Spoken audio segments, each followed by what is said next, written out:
Shining. My plane is shining. My shadow on the water. It was the sound of the motor I remember the most.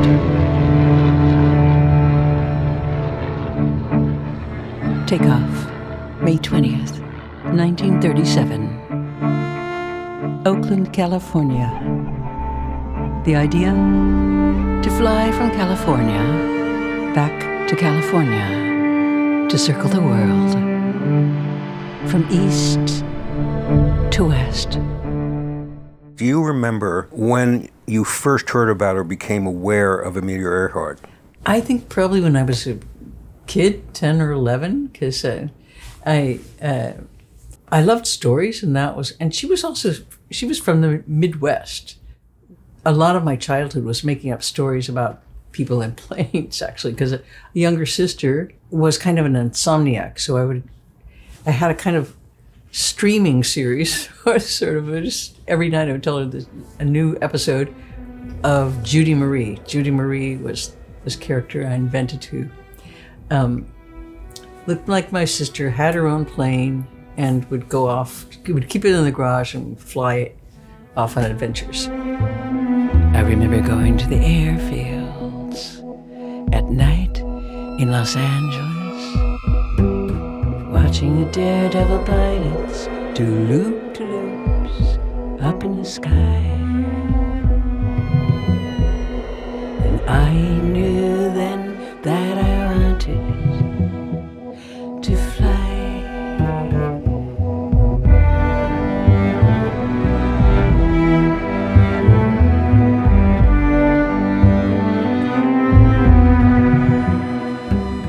This project started out as a part of a program at Carnegie Hall about flight. And so the conductor, Dennis Russell Davies, said, why don't you do something about Amelia Earhart? As far as the source, that's what I remember of the situation. So that was the program. I remember those composers. It was Laurie Anderson, Philip Glass, Kurt Weill, and Samuel Barber. Wild. Mm-hmm. And I didn't know what the portrait would be like, because for me, a story, like I like to have a certain arc. In this case, the arc was a crash. So, and along the way, what happened to her as I began learning about her story was she got kind of progressively, first of all, very tired. And you're trying to put a lot of things together. So not only flying the plane, but also trying to unravel her navigator's instructions, and also trying to work with the systems that were failing technologically. I spent a lot of time in the studio by myself doing stuff like that with a bunch of instrument panels. And so I had a certain, and I felt like I was making something that was going to go somewhere somehow. So I had a feel for her. Yeah, I did. I do. I spent a long time trying to figure out why she did this so obsessively. One of my favorite songs by Lou is Flying to the Sun. And we talked a lot about why people do things obsessively, because we both did things obsessively. I'm climbing into the cockpit. And the answers were always somehow in songs, because they don't make sense otherwise. Hey, Lady Lindy. There was so much force behind what she did. She wasn't just gliding around the sky. She was pushing against it. And so flying to the sun is a self-immolating kind of experience. So why would you do that? Well, for the experience of throwing yourself into the brightest light you could find.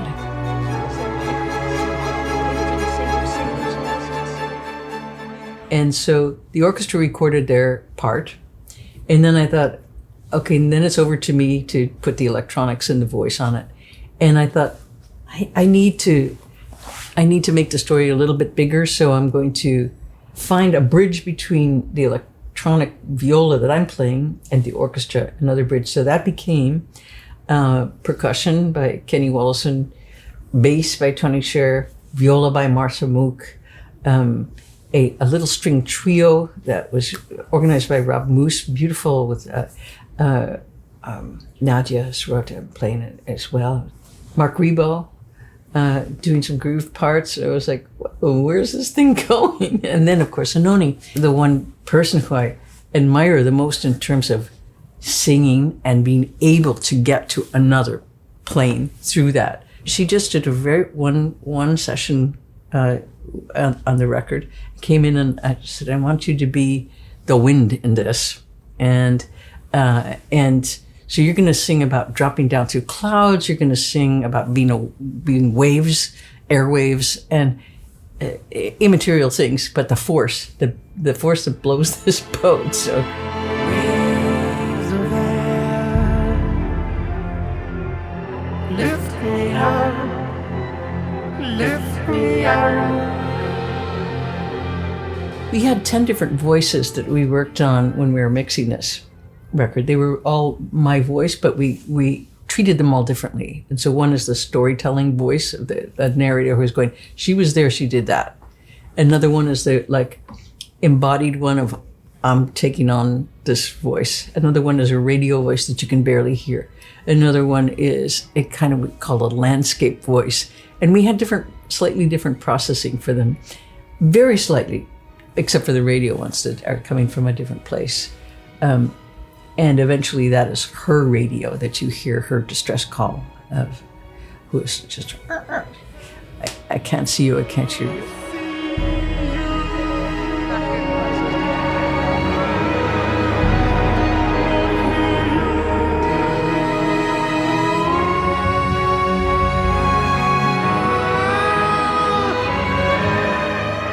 So it's communication that is a wreck. It has exploded and disintegrated. And the one who's looking for you can't see you, and the one who's trying to hear you can't hear you. And that's what they're talking about. That their inability to communicate. It was a real puzzle. It was a real puzzle for me because it's a very different piece than it was when it was played with an orchestra, because I had to go back down inside it and find out what it was, and then find other ways to pull certain elements of the melodies and certain elements of the rhythm back up, and then put a kind of haze over it, put some weather into it, put some storms into it, put some different kinds of information. So I'd never really done a record like that. So for me, it was a really fun experiment. For me, the essential quality about this piece and this work is that when you speak, you're actually singing. So the border between music and spoken text in what you've done, not just in this piece, but others, you've really merged these borders or taken them away if you want to. There's not a border anymore. There's not a frontier. It's all part of a piece.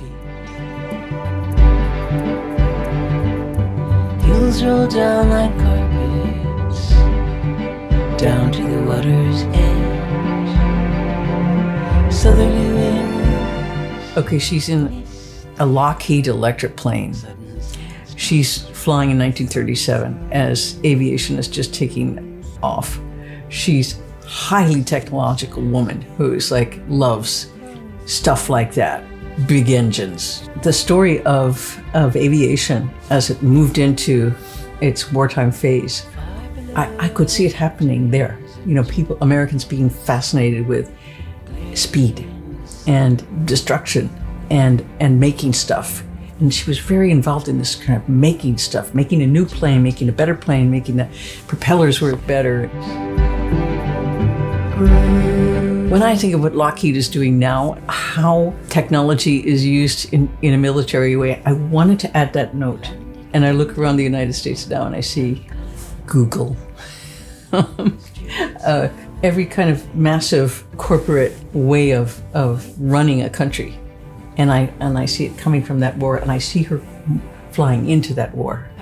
So that's why I had these giant, the biggest engines, like a massive plane is taking off into the future, into the 21st century, beginning with her in her plane and taking that on. I just see that as part of, as a very American story.